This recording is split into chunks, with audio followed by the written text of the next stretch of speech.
Hey, Jeff. Hi, Clint. I've been told I should look in the camera more. Yeah, well, Hal gets jealous. He gets jealous. And here's what's bad is I've been sitting here for 4 minutes waiting to go live, and now I've got to sneeze. That's the way it always I'm trying is. to fight it right now. That's the way it always driving is. me insane. Let me go listen on the Facebook. Maybe that'll give me a second to get The Book of Face. The Book of Face. I'm about when I and of course we have the Bradford pears. Those beautiful Bradford pears. There's one right in my front yard. Are blooming to beat the band. I learned something yesterday. I'll touch on it in a second. And yeah, so pollen's bad. And if you're like me, there's no such thing as one sneeze.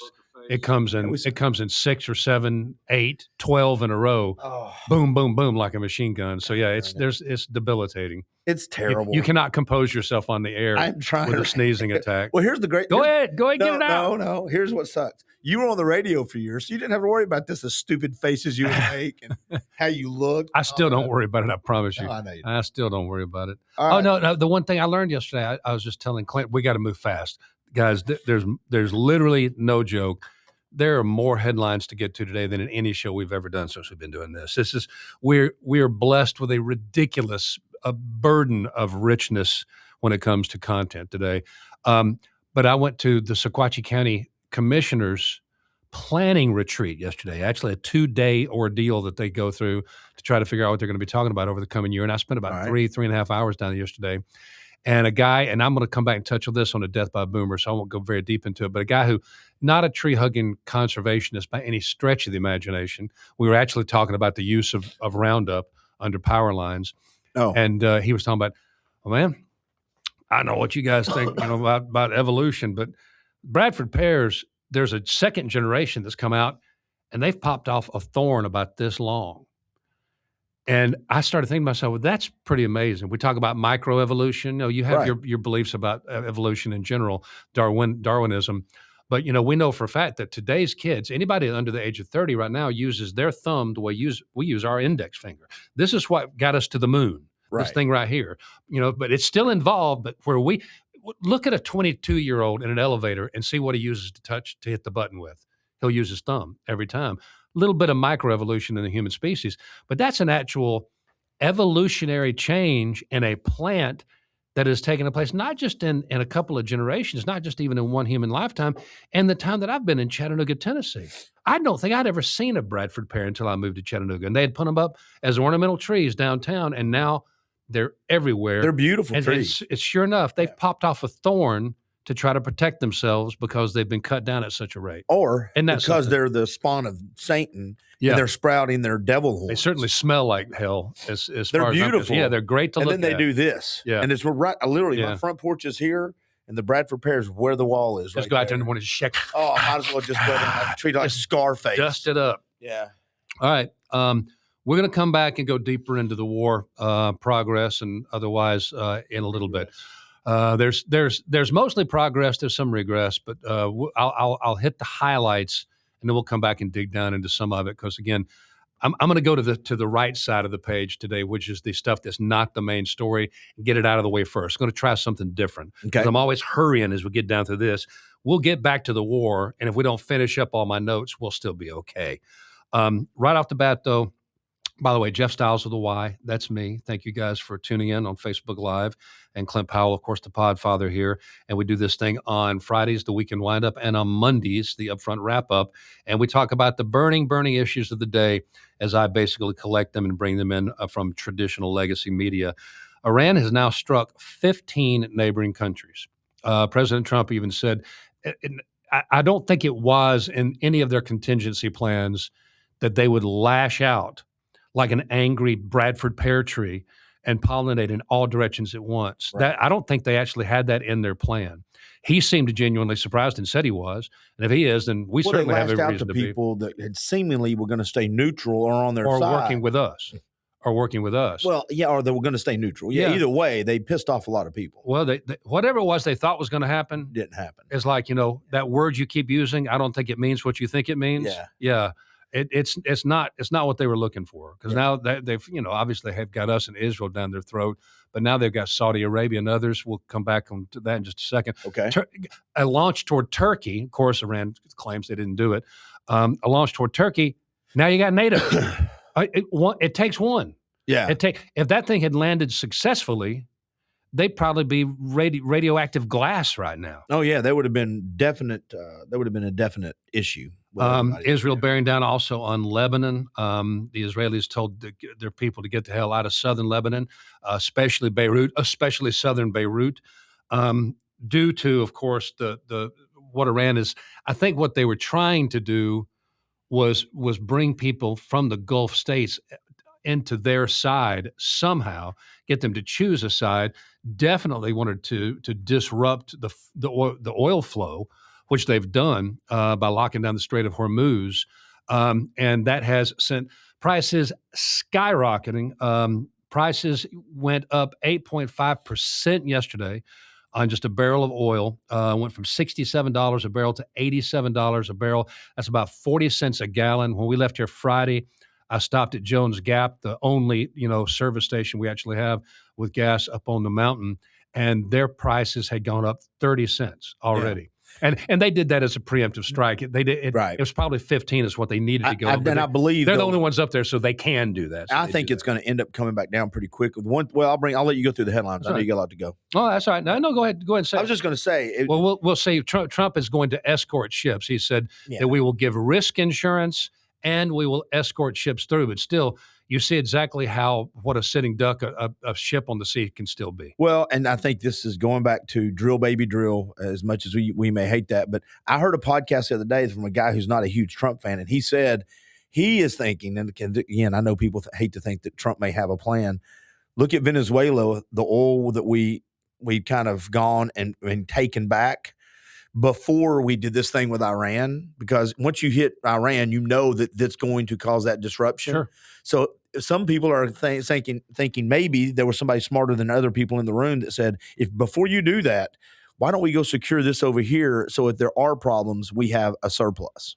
Just a thought. And both of these moves hurt China and Russia. Well, we may be able to actually get the prices back down to a degree in the near future, but we're definitely going to feel the pain for a while. And there's no guarantee. Again, just because we have risk insurance, just because we accompany them, doesn't mean that they can't figure out a way to sink an oil tanker. The world's not gotten any guarantees. One tanker sunk right there at the Strait would be an environmental disaster for sure. Absolutely. And I'll even flash back again to the meeting I went to yesterday, which filled me with, again, hope for mankind. I know that's weird to go to something so wonky and sort of, on a lower level of governance, but it's fascinating to watch. But again, somebody who's not going to be, a DEI supporting, AOC loving, type person who works in the energy business, said, let me tell you something. I don't, and we don't talk national politics. It never comes up when we have these things.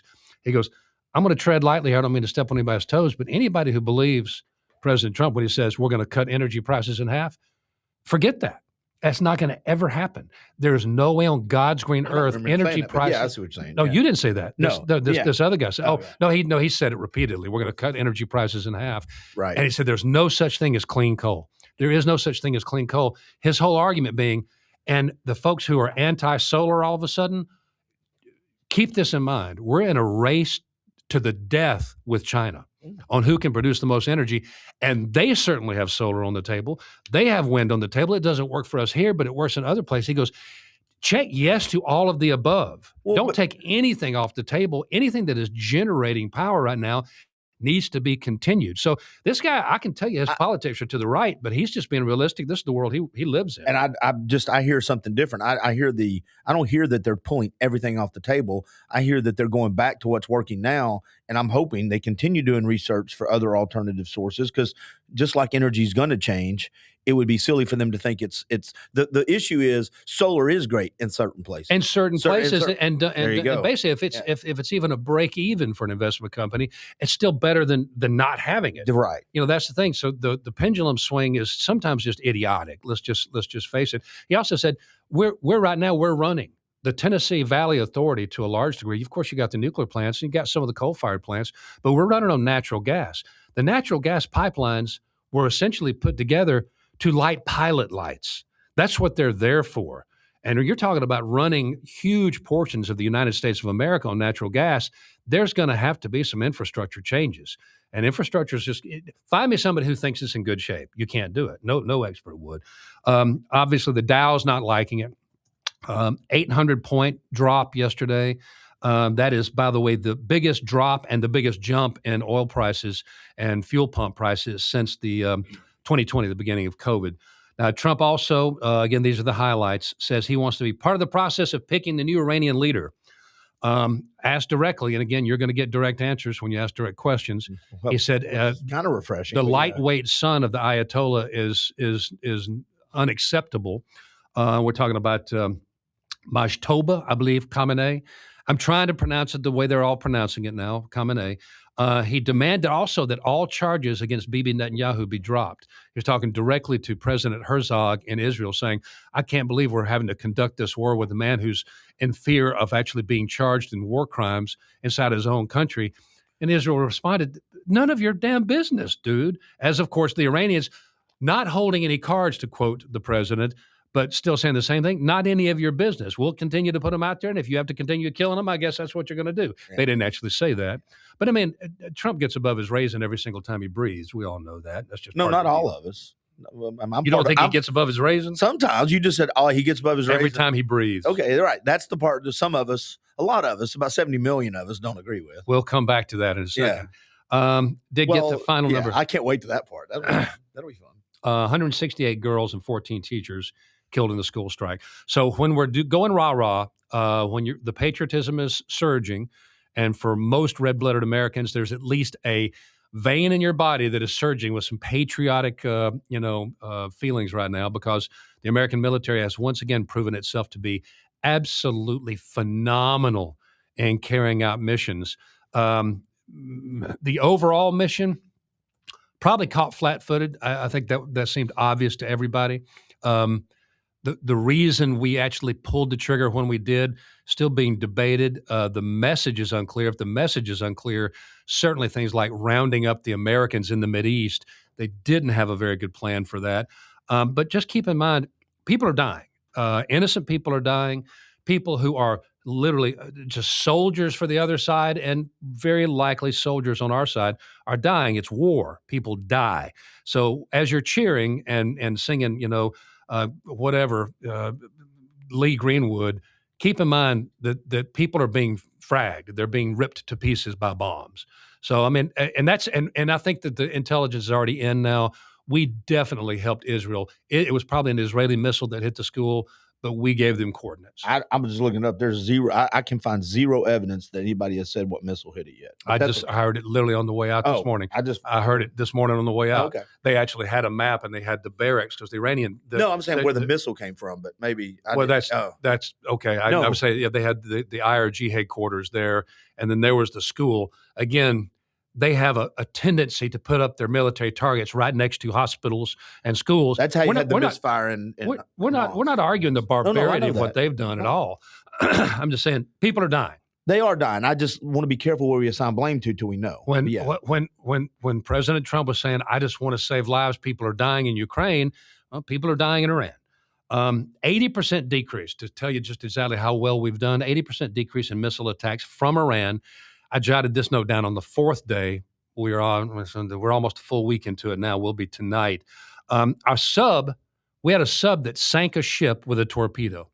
First time since World War II. We saw video. Our children and grandchildren saw video that we grew up watching, actually shot through a periscope. Mm-hmm. Back in, it wasn't video in those days. It was a film camera that was actually attached to the periscope, but literally watched an Iranian ship. And this one, I don't think this was not the drone ship. This was actually just another one of those battleships. It had been down off the coast of Sri Lanka. They were part of military maneuvers down there with some of their allies. And also, the Iranian spokesperson said that it was unarmed.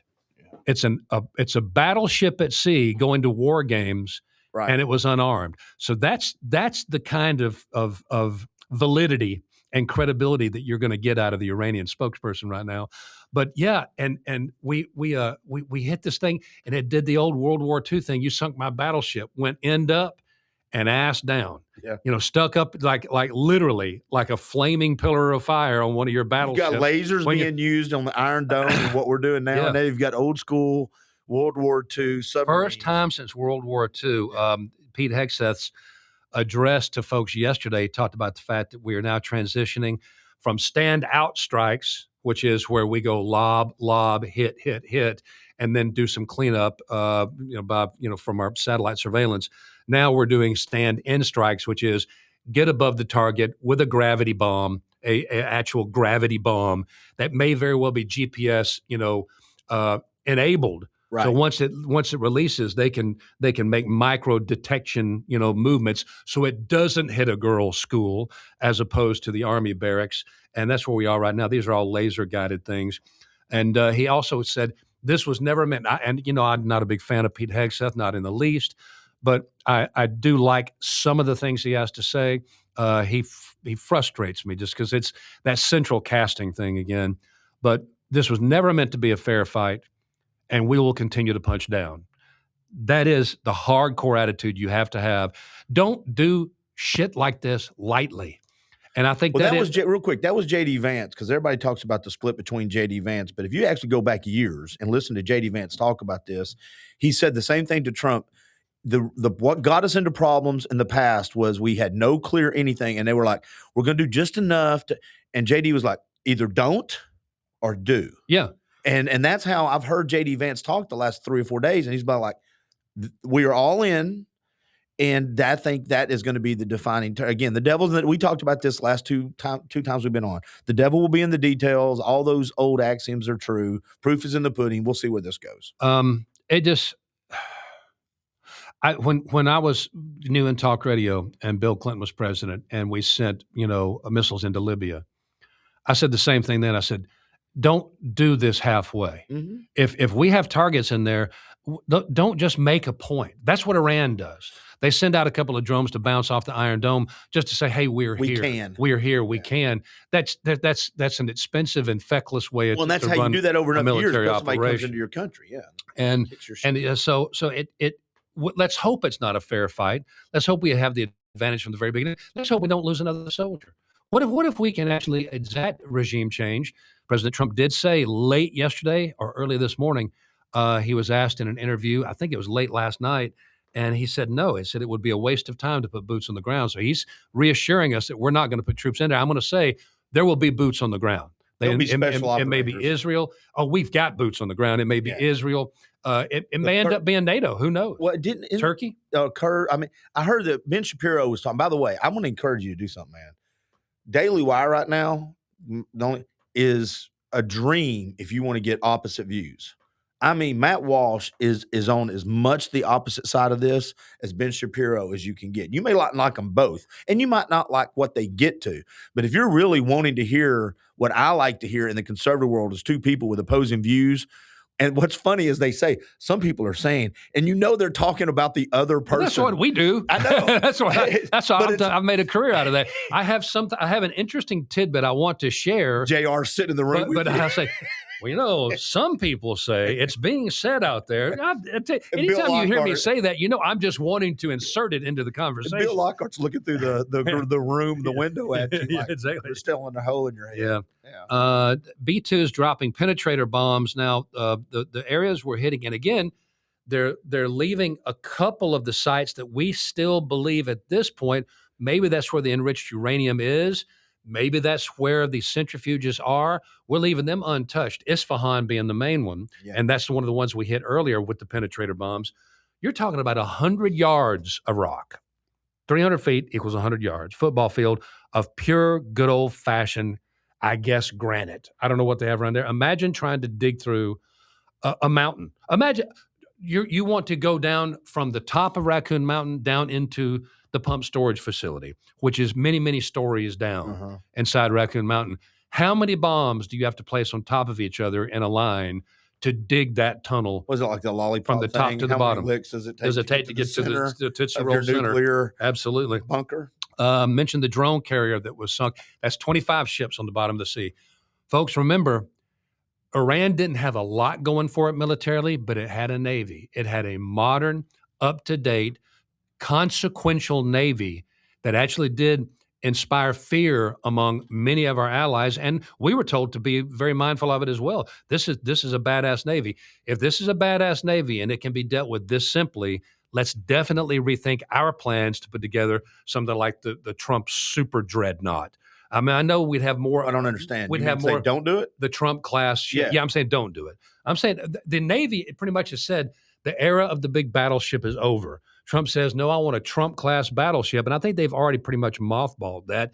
I mentioned it a couple of weeks ago. Yeah. It would be fascinating to see because it would be a world of hurt put together, but it's still a sitting duck on the water. Maybe, unless we have technology to defend it that they don't, like we're already showing we have about other things. One suicide frogman in the right place might be able to do it.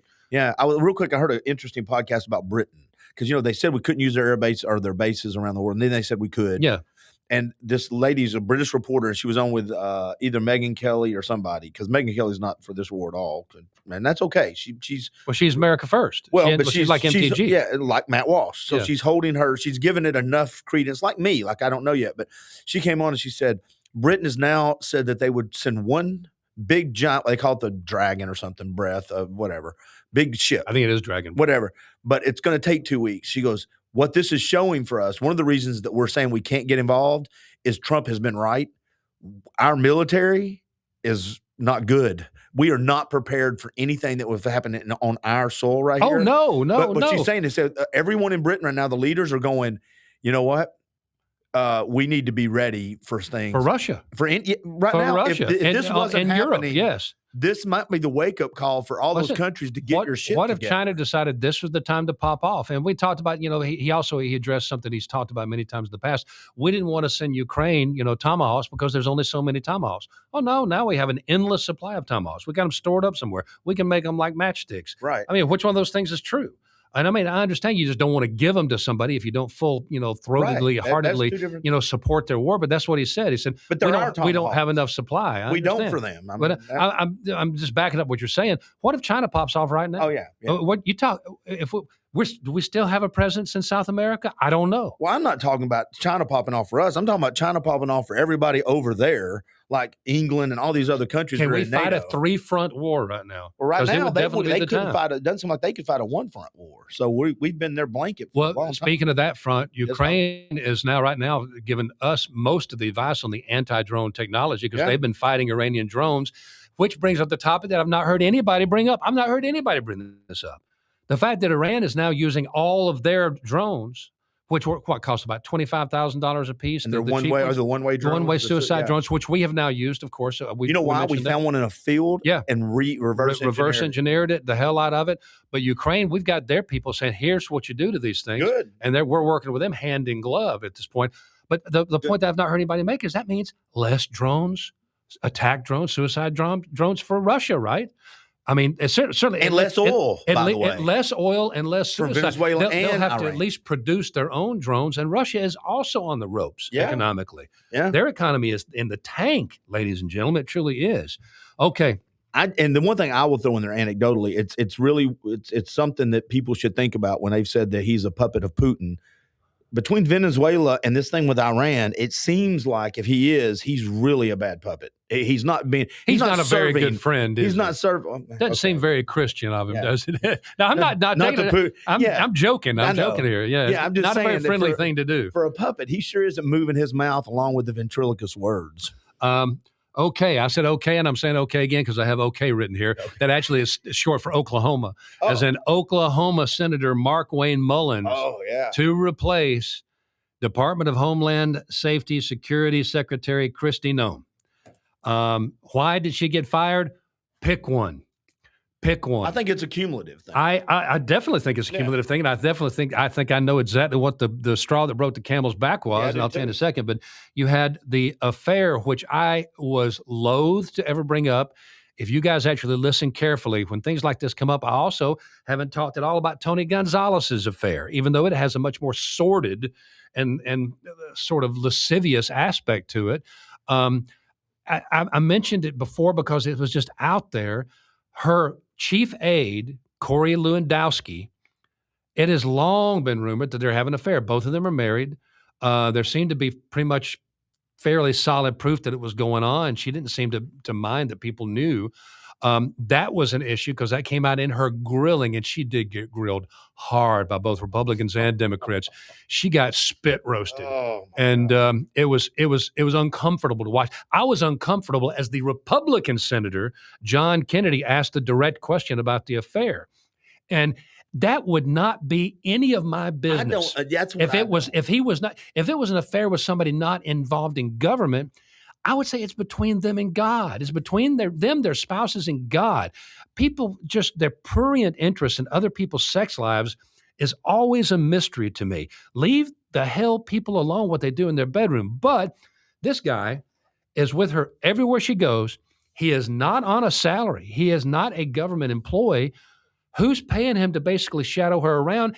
And she was asked directly, and she perjured herself on the stand, testifying to Congress, to the Oversight Committee, perjured herself, said, is he given approval for projects inside DHS? And she said no. And he clearly has been given that approval. He has green-lighted at least one multi-million-dollar project, and several people have said it's been more than one, trust me. That was one reason. Well, and real quick, if you go back to the prosecutor in Atlanta with the failed prosecution of Trump, one of her main issues was the nepotism, or not nepotism, but the hand in glove relationship with the guy she was having an affair with. Yeah. And we had the same thing with Letitia James. Yeah. We have these other people that those things cost you. They do. They cost you. We talked about the jet. I said, she already had a brand new jet that was literally, designed for the Department of Homeland Security and DHS, and she wanted a fancier one. And then, of course, the picture started coming out of this jet she was getting. That was one. And then, of course, we had the infamous domestic terrorists, and that they came in and they were looking to destroy and massacre law enforcement when they were talking about pretty and good, which just didn't sit right with anybody and was proven to be ridiculously incorrect in my opinion. They were not domestic terrorists, and they were not going in there trying to harm police. That thing blew up in her face.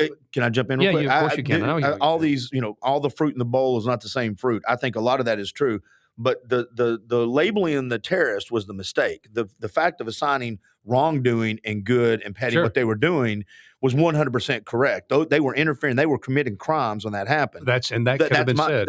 That's the difference. Yeah. Me and you talked about this. Yeah, of course we did. If she would have come out and been more careful with her words and said they were committing a crime, we're investigating, that would have been less words does more.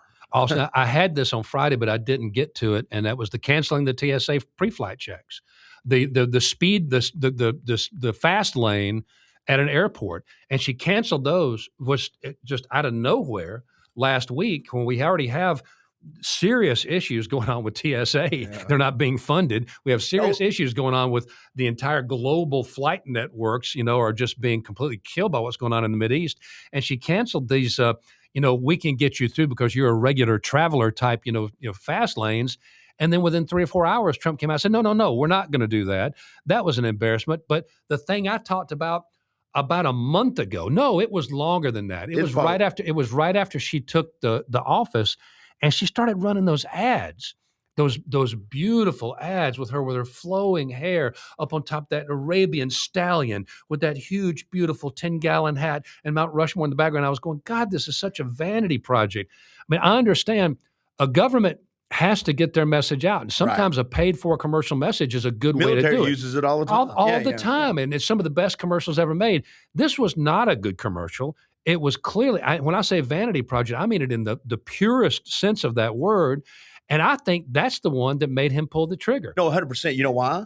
He says he never knew about it. She said he did.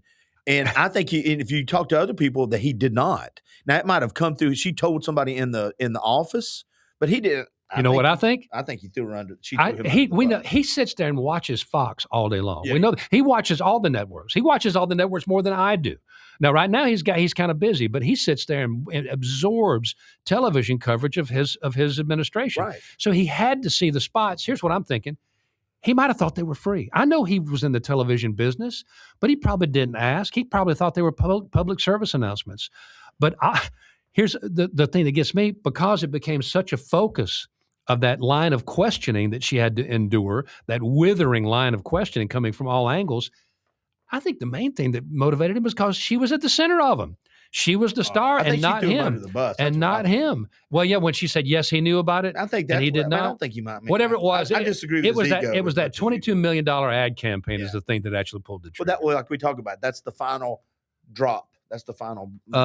So the bucket. she was. I'm going to give her credit for this, though. She was informed of her termination literally seconds before she took the podium in Nashville Right. at a major gathering of law enforcement called the Major Cities, Conference.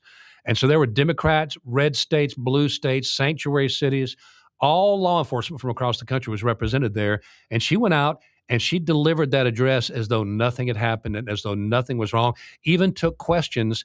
And I don't think the question came up, even though everybody's phone was pinging while she was at the podium. I thought her quote afterwards when she found out was really good. Yes, I mean, I did too. She dealt with it in a graceful manner. By the way, I'm going to do an ad on a horse too, but I'm going to wear this. My daughter sent me this. I'm going to wear that.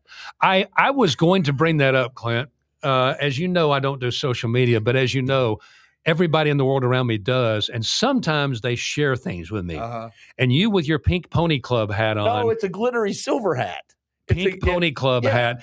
That is where you would wear that hat. Yes. That is where you would wear that hat. Me and my daughter were antique shopping one day, and she said, "Hey, you would look great in that hat." And I put the last time I saw a hat like that, it was on a guy's head at Alan Gold's when I was down there in the wee hours of the morning with a bunch of girls who wanted to dance. All I hear you say is you think I'm really good looking. Thanks. I appreciate that. I didn't say he was a good looking guy. I'm just saying that's what I heard. She will now be moved, Ms. Noam will, to the Shield of the Americas Defense Initiative, which is nobody's ever heard of. We don't know anything about it. It's about cartels. She's going to start dealing with the drug flow and cartels. They've already come out with it. Yeah. We'll go ahead and say thanks to our sponsors real quick. Absolutely. First of all, we're in this new studio that we are slowly, Jeff said it looks like an art museum when you walk in here. It's beautiful. Like going into coming in. It's getting gallery. Better. It's getting better.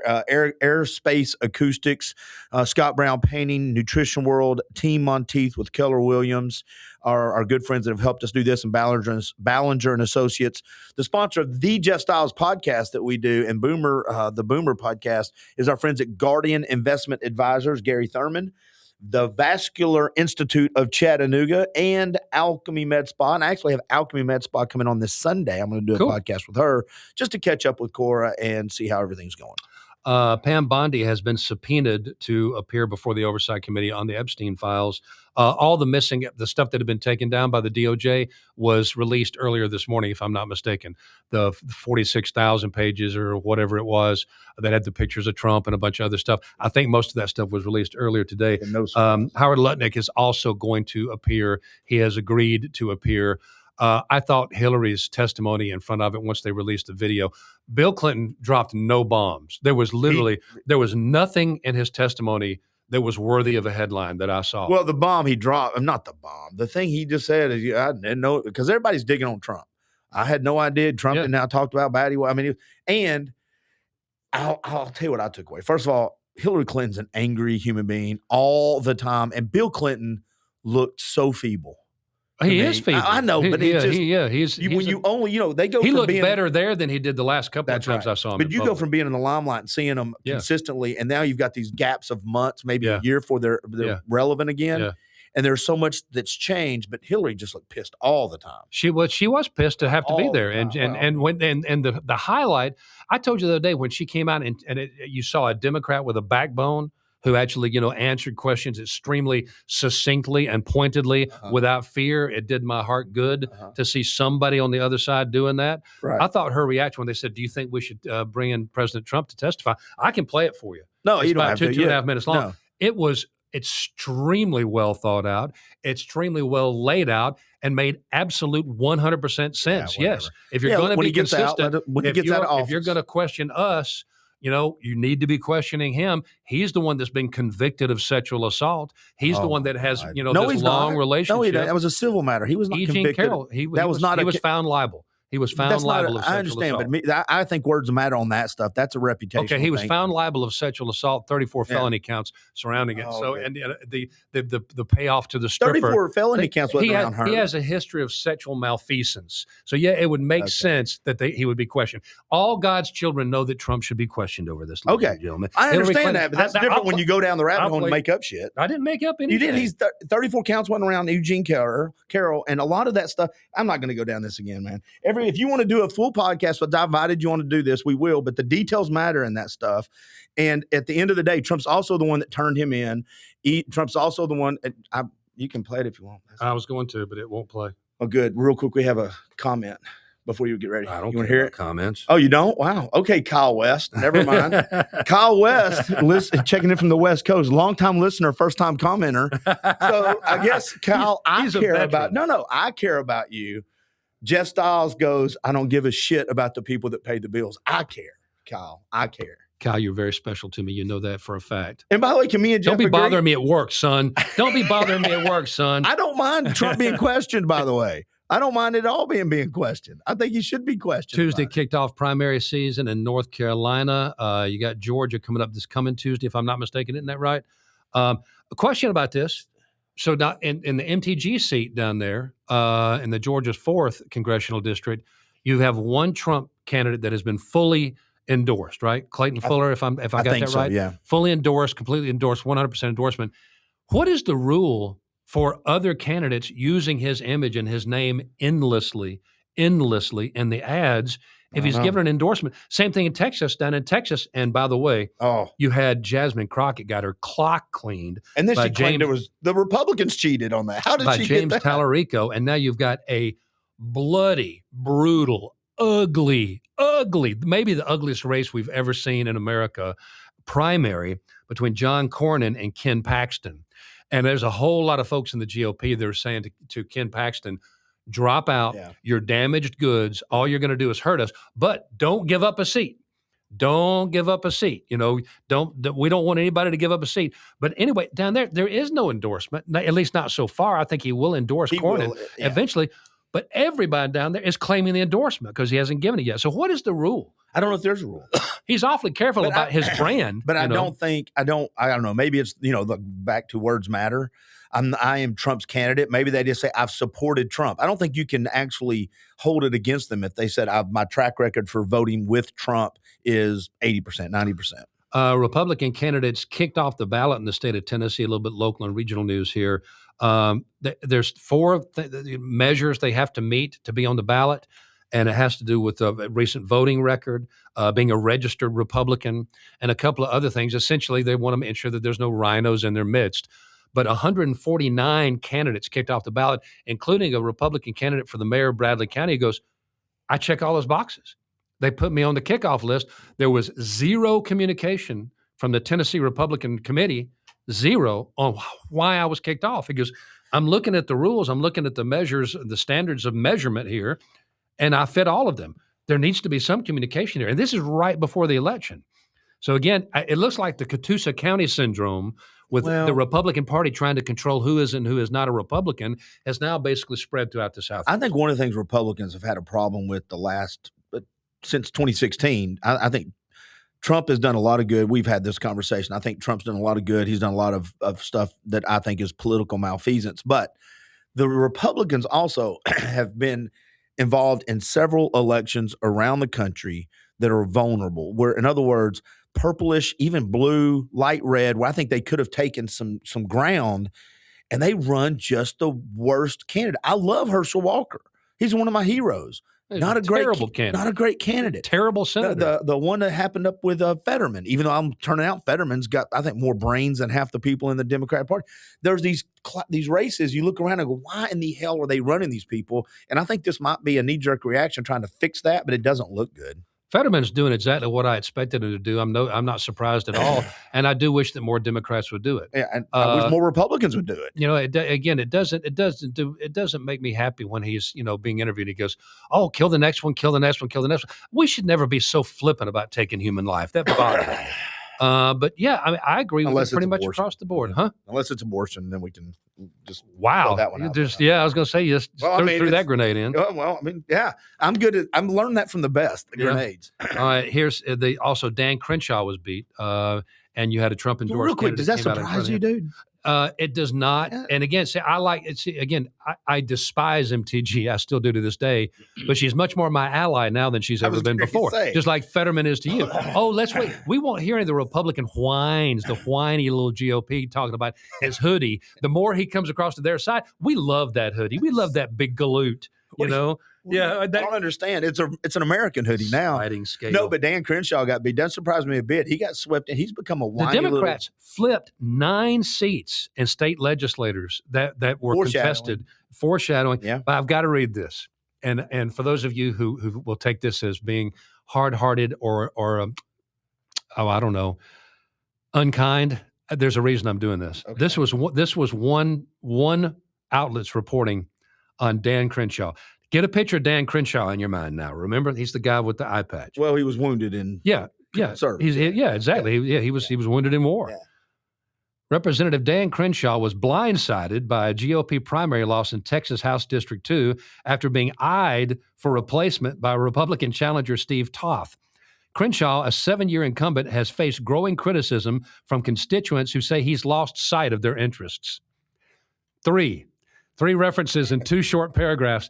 And the reason I read that is because I'm going to say that was done on purpose. Was that by Babylon but B? You cannot though guarantee that was done on purpose, because I did the exact same thing. Do you remember, were you there when we had a guy come in and he was the first blind person to climb Everest? I forgot that. And he was talking about, I said, so were you born blind? And he was no. And he was talking about how it happened when he was like in junior high school. And he talked about all the complications. And I'm just sitting there fascinated. I went, God, you didn't see that coming, did you? And then I said it. And as soon as I said it, I went, oh my God. And you should have seen his head hung down like that. He went, first one today. I went, no. Uh-huh. No, it's not the first one today. was. It doesn't count. It doesn't count. Honest to God, I did not realize what I was saying. I begged for forgiveness. It was a funny moment. Uh-huh. But no, I know for a fact he definitely thought it was on purpose, and it was not. It was not. That's just Subconscious, didn't see that one coming. Well, you're staring at the eye patch. You have Tourette's. I remember when Archie Bunker. Remember when Archie Bunker was telling his friend not to say anything about Sammy Davis Jr.'s glass eye, and then he goes, You want some cream and sugar in your eye? Austin Powers' mole, when the guy had the mole on his face. Yeah, he's talking to him and he goes, mole. Don't moly. Yeah, whatever. Mole. What other serious news? Astronaut Butch Wilmore running for Tennessee governor. The astronaut that got stranded up there with Sonny. He's going to run.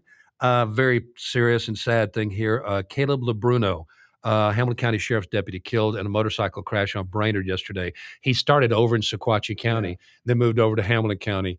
And by all accounts, he was a really good man and a really good cop. And I'm very, very sorry that happened. Colin Gray down in Georgia was found guilty of second-degree murder charges, all of the charges, in the Appalachia school shooting down there. That's in Barrow County. I think that is a very slippery slope. It actually terrifies me that parents could be held responsible for things the mentally ill kids do. I don't get that one at all, to be honest. I think you've opened up a can of worms for trial attorneys to absolutely make, souffles with for years and years and decades. I'm going to give Channel 3 WRCB a shout out. Their young reporter who's really, really good, Logan Dubel, did a story on the Tennessee Department of Child Safety.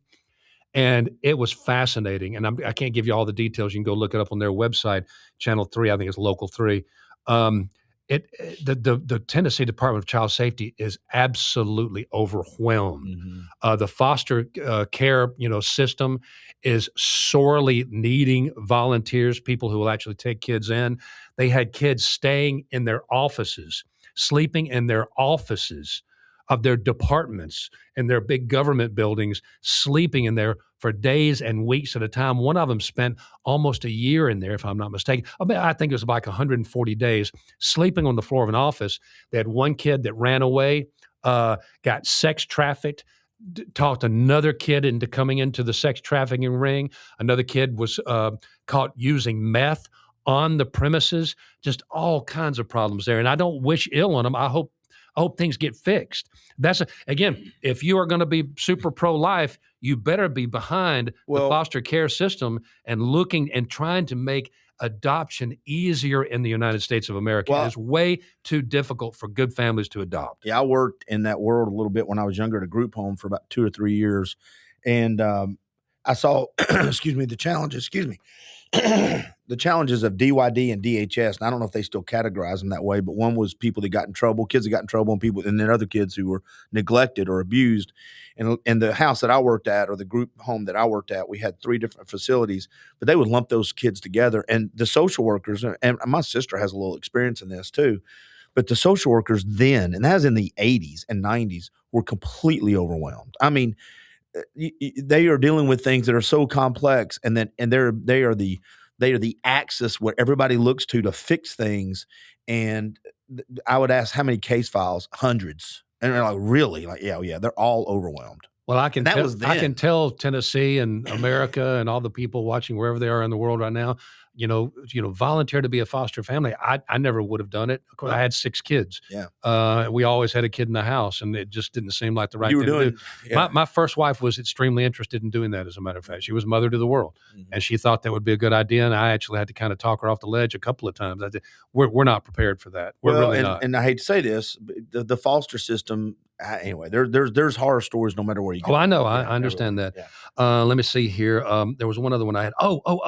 House bill here in the state of Tennessee, 2301, trying to strengthen laws, which there are a precious few. I think there's one, it doesn't have any teeth, against drink spiking in bars and restaurants, which has apparently become a real thing. Roofies and benzos been slipped into people's drinks, and there is virtually no penalty on the books for somebody doing this. So this bill would actually give some sort of jail time to somebody who is convicted of doing it. I want to say this, that there's no jail time right now for that? No. And but the impetus, not the impetus, the onus of this bill will fall on the restaurants and bars. They will be required to keep test strips on hand.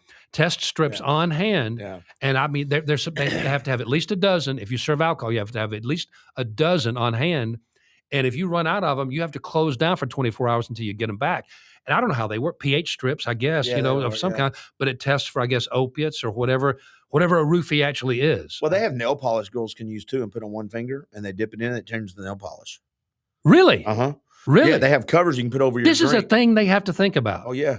My daughter and I talk about this all the time.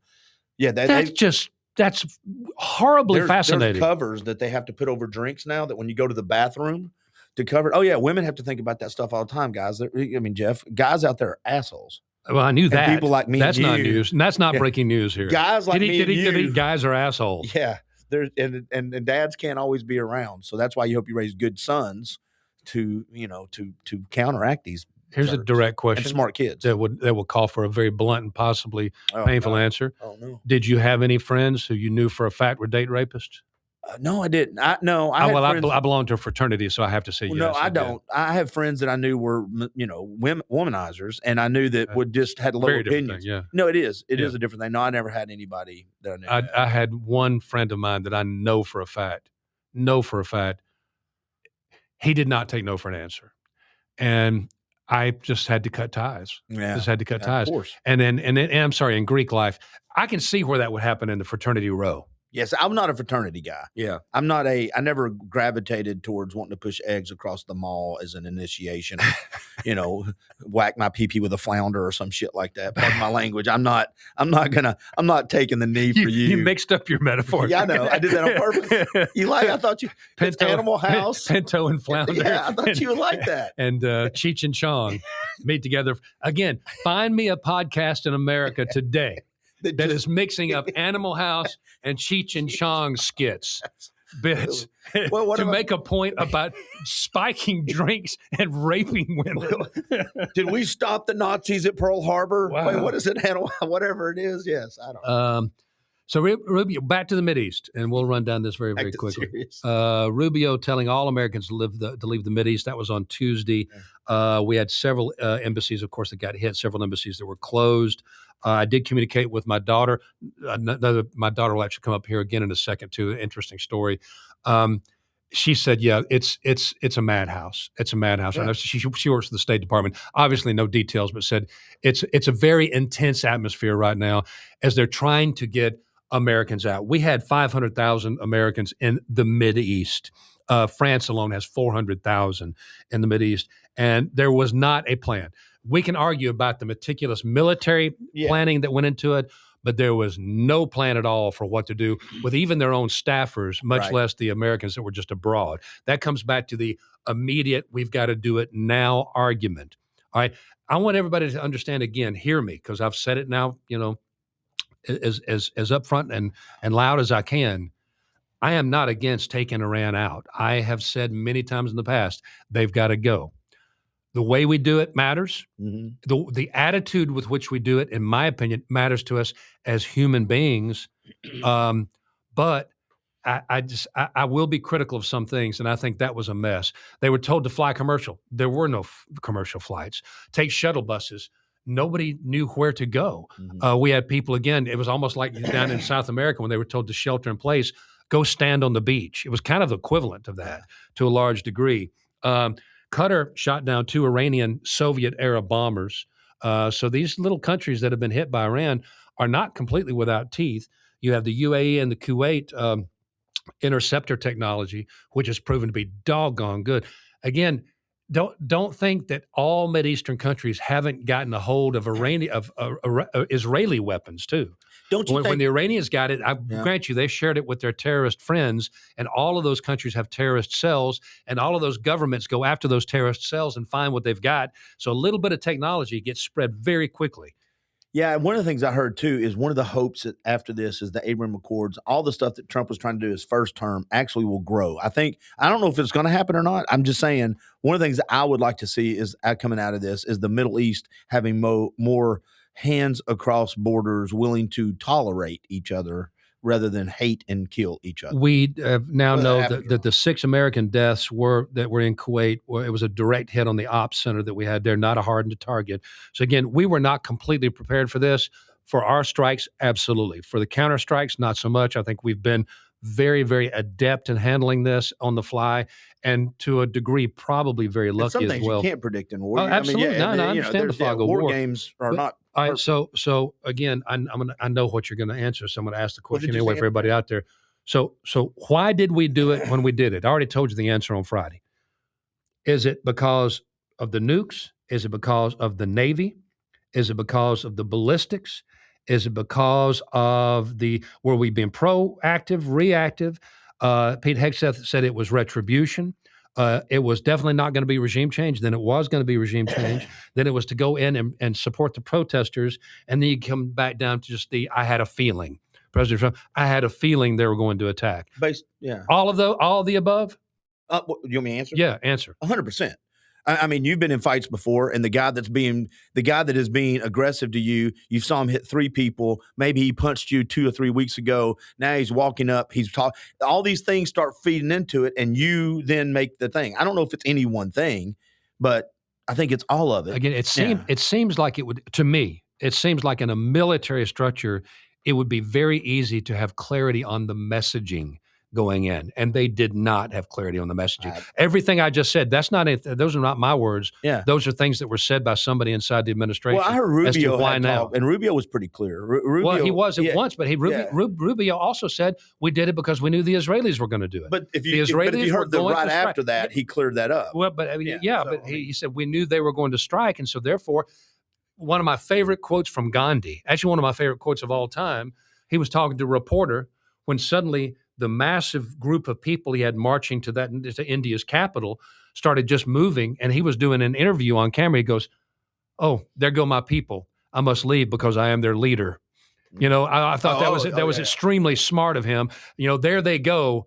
I must go because I am their leader. They didn't need him to lead. Yeah. And it kind of sounds like Trump. He didn't want anybody to think he was being led around by the short hairs by Israel. So no, I forced their hand. Well, that's 2 very conflicting messages. It seems to me once they said, okay, here we go. By the way, everybody, here's the message. Yeah. And it'd be nice if that was the truth. Yeah. I'm sorry. I'd still like to hear the truth from my government whenever possible. The UN confirms that damage was done at the nuclear reactor that we were worried about, but not to the actual reactor itself, just to the front buildings. We already talked about Isfahan and the storage facilities. I'll ask the same question. I'm not really sure. Is it because we don't want to spread radiation, or is it because we want to actually use the material that's found therein? I'm good with either way. We certainly want. We would like to know it's gone and not guess that it's gone. Right. All right, so you got that going on. Israel strikes leadership compound. They didn't listen to us, Clint. On Friday, we said maybe you ought to think about a Zoom call. 88 ministers are members of the Assembly of Experts, and that's what they call it, the election device that they have put together for choosing the next Ayatollah. And at first, I thought they were actually all gathered in there when the bomb hit. Right. That was not the case. They took out the facility without taking out to access all of the members. It's still to our advantage to have some sort of government structure there, not just leave it wide open to be invaded by their neighbors. Yeah. At least we think that going in right now. That's what we think. Well, I want to say something real quick. Sure. Too. One of the things that we've talked about with I think we may have brought it up with Israel and Hamas, and I know we probably brought it up with Russia and Ukraine. The expectations of war have changed so much because of the media coverage and our ability to get news and lies immediately in front of us. If you go back to Vietnam, when you started seeing the clips coming over from the embedded journalists, it changed things. And the reason I'm bringing that up is it's crazy to me for me to think that my government is supposed to tell me every single thing right now. And I know you're not saying that. I'm not saying that. Real time. Like, I need to know the plan. No, you don't need to know the plan. And especially because there's been leaks for the last 30 years to seemingly, I think, give the enemy the heads up that something's happening all the time. And also we got to have guarantees. We should know all the possible things that could happen in a world where that's never the case in anything. And it's just, I'm listening to not just us talk about this, but podcast and all the people with stripes on their shoulders from people that have served for 50 years and people like me that have never served but just have opinions on things. And the expectations we have now from war, and we want to do it as humane as possible. I agree. But that doesn't mean a zero-sum game. And that's we launched and me and you've agreed on $1 this billion before, military strike against an enemy that needs to be taken out. And we do it with one of our allies while we are getting furious at other allies for not joining in. We're going to cut off trade to Spain. He's no Winston Churchill about Keir Starmer. That's probably true. I don't remember ever hearing any of the NATO leaders actually just really personally criticize Donald Trump. I think they know what they'll get if they do. I just think it's sort of clumsy, but we need better than I had a feeling. You just went through a whole list of ideas I had a feeling. So. Now, you have Ted Cruz said there was no indication, none, that they were close to nuclear weapons. The IAEA, the International Atomic Energy Agency, said they were not days away, they were not weeks away, they were not months away, they were a long way away. Again, the reason we did it is because they were all there in one place at one time. That's the answer. But we don't know if they were ready to launch ballistic missiles into his surrounding middle. That could have been just as much a problem. Remember the deck of 52 cards? Remember the deck of 52 cards in the Gulf War? There were 49 of those cards in one place, essentially. And we said, this is the time to act. We will never be given this again. I remember saying this before the Russians actually began the invasion. They had their troops, their tanks, their armored vehicles, and the entire military were lined up in a straight line on the border of Ukraine. And I'm looking at it, and our boy Russell Stroud, and we're both looking at these satellite photos going, well, there they are. They're sitting ducks. Yeah. They're sitting ducks. If we want to protect Ukraine from what we know is coming, now would be the time to do it. Bomb run right up the line. Just one after the other. None of this would have happened in Ukraine. We would have been ostensibly at war with Russia, but we also wouldn't have 1 million dead, more in that battle. Yeah. So, that we didn't take the shot that time. We didn't take the shot on Osama bin Laden at one point in time, too. So, and by the way, I've never made a mistake, 10 years after a military action. My opinions are always correct looking back on it, when I'm not in the moment and don't know all the things in the moment. It was such a pretty day at Pearl Harbor that day. It was looking back on it. It was Christmas. Absolutely. It was Christmas. And the GOP, of course, defeats the War Powers measure at first in the Senate, then in the House. That's not been used successfully since it was created in 1973 to stop Nixon's bombing of Cambodia. That may be the weakest governmental rule ever put into place that we still debate about and try to use. Because this is, I think, a true thing of they know if they use it on one, that when your guy gets in, it's going to be used on them too. The vote was 53-47. Only Rand Paul, the only Republican to vote for invoking the War Powers Act. Yes, he is. He's consistent. The Freedom Plane bearing the original documents, the Declaration of Independence, the Treaty of Paris, the oaths of office that the Founding Fathers took, has left D.C. on a tour for the 250th. For the, damn it, let's get the term right. Let's get the term. I've got to get the term right. Look it up and let me. Eric Buchanan gets it. At first stop, Kansas City. If you're interested, I'm certainly interested. If it comes 100%. Nearby, I definitely want to go. Absolutely. Lou Holtz dead at 89. I said I was going to bring my daughter Alicia up again, and I love this about Alicia. She graduated from Notre Dame Miss Christian Lifestyle Award. That was her superlative. She was in the UT marching band, and when UT was playing South Carolina in 1999, Alicia, with her uniform on, at the end of the game, walked across the field and stood at the entrance to the locker room to the South Carolina Gamecocks because she wanted to meet Lou Holtz. Wow. She's a very, very, very, she used to be very devout Orthodox. I'm going to say she's a very devout Catholic believer. Mm-hmm. She absolutely worshiped Lou Holtz as a man and as an inspirational speaker. And you know what? Here's all these players. She's out there with her hat on and her uniform on, all this stuff, enemy territory, and stood there until he came out. And they had about a 10, 12-minute conversation. Wow. Shook his hand and just talked. I bet you he would remember her. I liked him. I thought he was a good coach. I thought he was a good guy. Dead at 89. Of course, ran the Notre Dame Fighting Irish from 86 to 96, won the championship in 88. Britney Spears got a DUI Thursday night. Everybody was shocked beyond. Shocked, I say. I feel so bad for her. I feel so sorry for her. I'm not laughing at all. Fame has ruined her. She is such an illustration of damage that can be done by fame. And, of course, all those years she was essentially kept cooped up and just treated like a performing monkey. Mm-hmm. Then she's released into the world with no real learned adult skills, no life skills, because she became a superstar. How old was she, 16? Yeah, everybody used her as a siphon, man. They siphoned her energy, her talent, her money. They just took everything and then left the shell. The 97% of the public feedback on the websites that the government is running about the new ballroom is negative. It is a brothel. It is a casino. It is a soulless hotel conference space. Some of the things that are being said about this gigantic ballroom. I wonder if people could be filtering that through hating Trump. Rock the Country, the tour that Kid Rock has put together. I've mentioned this several times. I saw Kid Rock. I admire Kid Rock's music. I don't have anything against. Don't you talk bad about Kid Rock. The other artists. You stop. This thing is just doomed. After the Super Bowl debacle. I don't know if that was a debacle. Oh, it was a debacle. He was lip syncing. He just say, it was pre-recorded. Yeah. No. We all know the event itself was a success. Yeah. I mean, he didn't even do a good job of lip syncing. Yeah. Early 70s bands did better at lip syncing videos Milli Vanilli during the early days of MTV than he did. But Anderson, South Carolina, completely pulled out. That's a multi-million-dollar hit. But isn't he 100? He's old now, man. Kid Rock? Yeah. He's about my age, I guess. Maybe a little younger. A little young. He might be. Look it up. He's about maybe a year or two younger than you. But it's not going well. He's had so many people pull out of it. No, it's not. But real quick, there's a thing on TikTok I wanted to say this, and I might show them to you. There's these little short snippets of these old rock stars. I'm going to get the name wrong. It's like Cinderella and Brett Michael, all these. Anyway, these 80s, 90s, early 90s, and they were they were flaming. Oh, yeah. But now they're doing these tours. Yeah.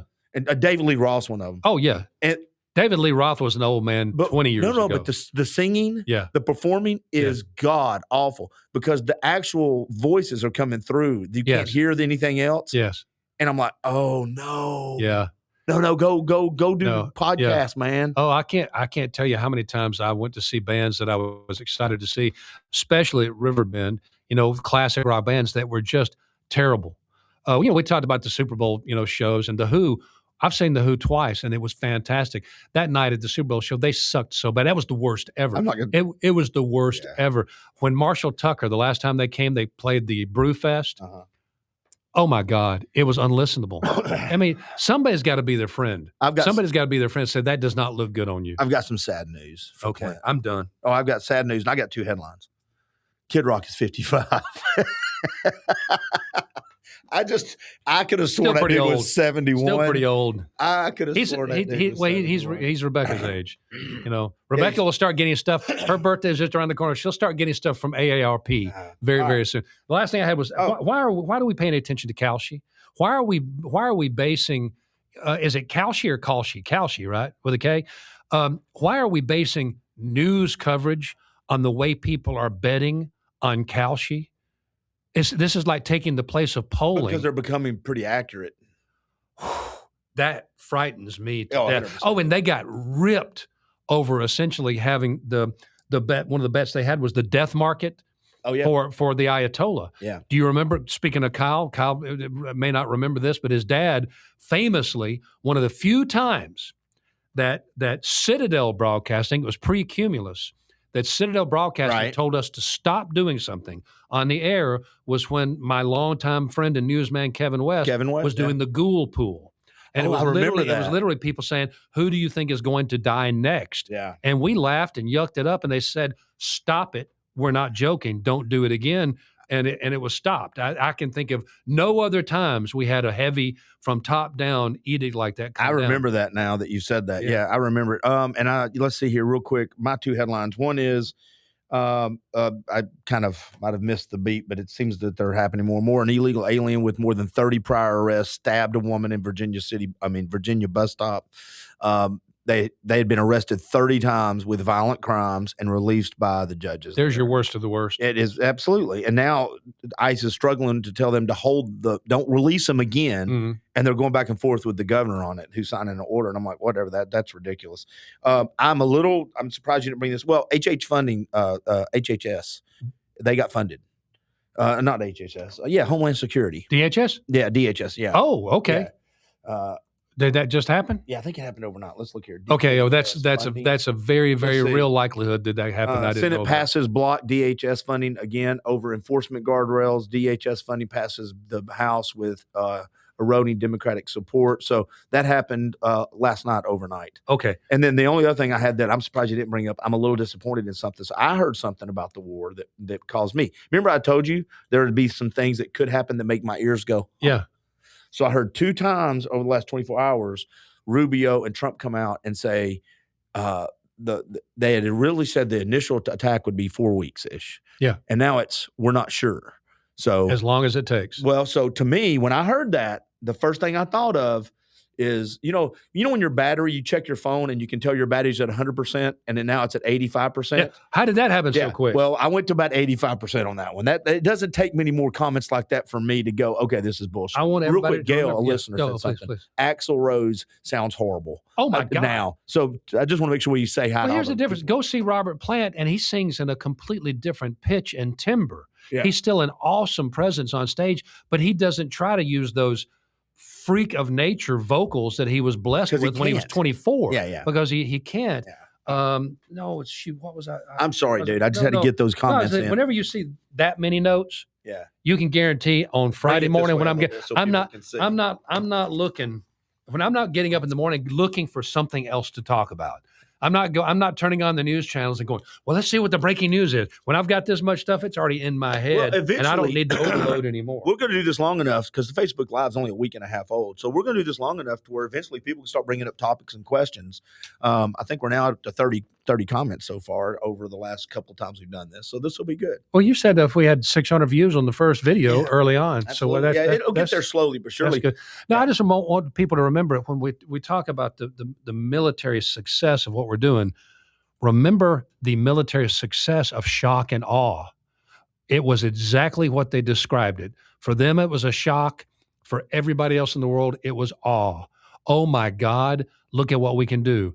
20 years later, there we sit. Yep. So we're all in full agreement. We're not doing that again, right? Absolutely not. Everybody is down with that, right? All right. Absolutely. You guys have a good one. Bye, everybody.